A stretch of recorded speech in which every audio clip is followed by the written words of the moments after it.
नमस्कार दर्शकों, आध्यात्मिक प्रदर्शनी जो कि सुनने में एक अलग लगती है, जो कि प्रदर्शनी का नाम सुनते ही आपके मन में विचार आ जाता है कि प्रदर्शनी कोई सर्दियों के दिनों में कोट या कंबल के बारे में जो लगाई जाती हैं, ऊनी वस्त्र के बारे में वो प्रदर्शनी होती है या और प्रकार की। लेकिन यहाँ सतलोक आश्रम सोजत में आध्यात्मिक प्रदर्शनी के यहाँ पर लगाई गई। मेरे पीछे आप देख सकते हो प्रदर्शनी स्थल, जो कि ये प्रदर्शनी स्थल ज्ञान के बारे में बताया गया है।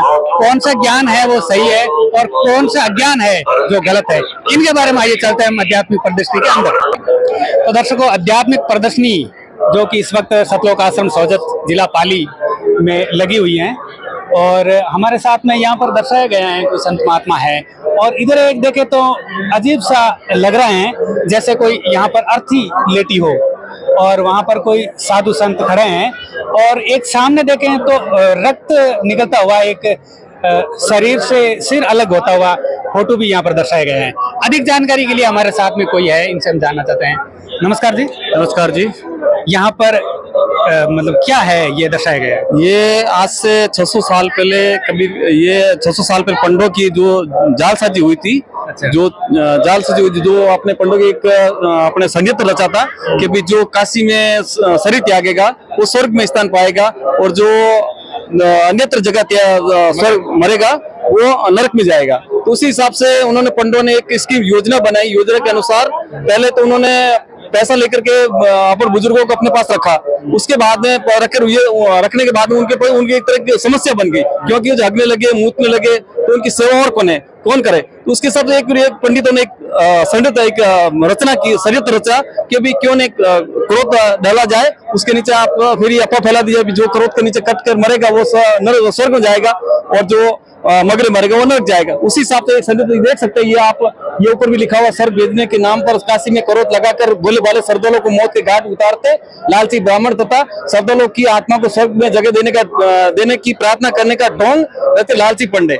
बस जैसा कि अभी कुंभ में महासमागम चल रहा है, हाँ। वहां पर भी अभी भगदड़ हुई। अच्छा। और वहां पर सैकड़ों की संख्या में, हजारों की संख्या में लोग मारे गए पैरों से कुचलकर। तो वहां पर भी एक धर्मगुरु ने बताया कि यहाँ पर जो मरेगा वो मोक्ष को प्राप्त होगा। तो उससे मिलती जुलती है क्या? हाँ, सेम उसी से मिलती जुलती है। बाकी ऐसे कोई मान लो भगदड़ गर्दन कटने से या भगदड़ में मरने से कोई स्वर्ग में स्थान प्राप्त नहीं होता। स्वर्ग प्राप्त करने के लिए सदगति, सही मार्ग होना भक्ति का जरूरी है। और सही जो ये सदभक्ति का मार्ग हमारे गुरुजी संत रामपाल जी महाराज इस समय दे रहे हैं, वही सही भक्ति है, मार्ग है। वही आप सदगुरु के नाम लेकर के आप भक्ति करके मोक्ष पार हो सकते हैं, पा सकते हैं। अब हमें ये बताइए कि यहाँ पर एक अर्थी है। हाँ जी। ये जो लेटा है जी हाँ। कौन है? ये एक मुर्दा है, दर्शाया गया है। मुर्दा वहां से निकाला और मुर्दा दर्शाया गया है। बस वही अर्थी है।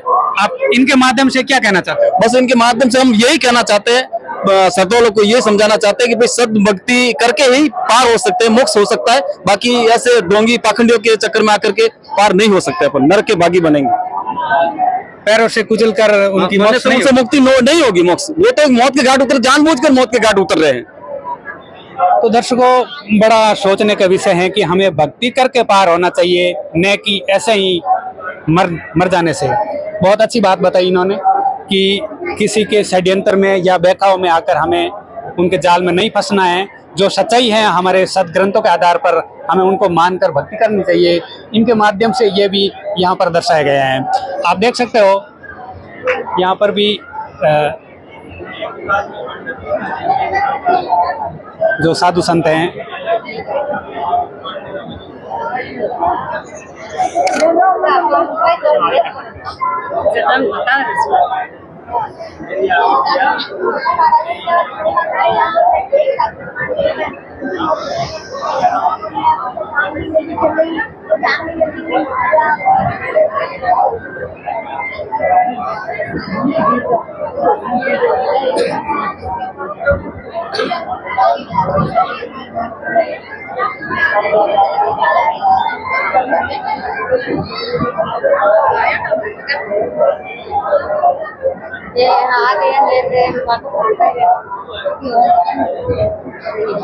को यहाँ पर एक विचित्र स्थिति है, जो हाथों में तलवारें लिए इधर भी है और इधर भी दोनों है।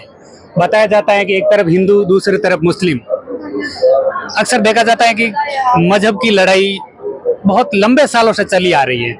क्या हुआ कि कबीर साहब ने 120 वर्ष तक यहाँ पर धरती पर रहकर सह शरीर सतलोक गए थे, तो उस वक्त की ये कहानी है, एकदम सच्ची घटना है कि आप देख सकते हो व्हाइट कलर में और फूल पड़े हैं यहाँ पर। तो ये बॉडी है, कबीर साहब की बॉडी है। उस बॉडी के अंदर नीचे कबीर साहब की बॉडी लेटी थी और एक तरफ हिंदू और दूसरी तरफ मुस्लिम ये इस बात से लड़ रहे थे कि मुस्लिम कह रहे थे कि हम इनको अपनी विधि अनुसार समाधि का दहन करेंगे, और हिंदू जो थे उन्होंने बताया कि हम अग्निदाह करेंगे। तो इस बात से इन दोनों धर्मों के बीच में लड़ाई होने की संभावना हुई। तो फिर कबीर साहब को मालूम पड़ा कि मेरे नाम पर ये दोनों धर्म के जो लोग हैं वो कट कर मर जाएंगे, इसलिए यहाँ से सह शरीर पूरी बॉडी यहाँ से विलुप्त हो गई और उनकी जगह यहाँ पर फूल हो गए। तो ये लड़ते लड़ते दोनों ही धर्म के लोगों ने फूल ले लिया और फूल को अपनी जो व्यवस्था अनुसार रीति रिवाज के अनुसार इन्होंने दाह संस्कार किया।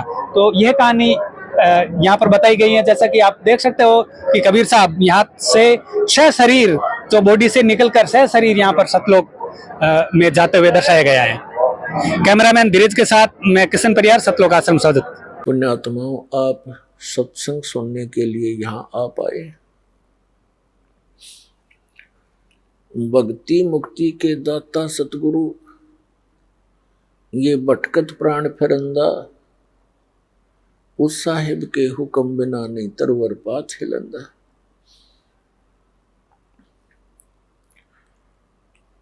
पुण्यात्माओं, इस काल के इंद्रजाल को परमात्मा ने आके स्वयं बताना पड़ा।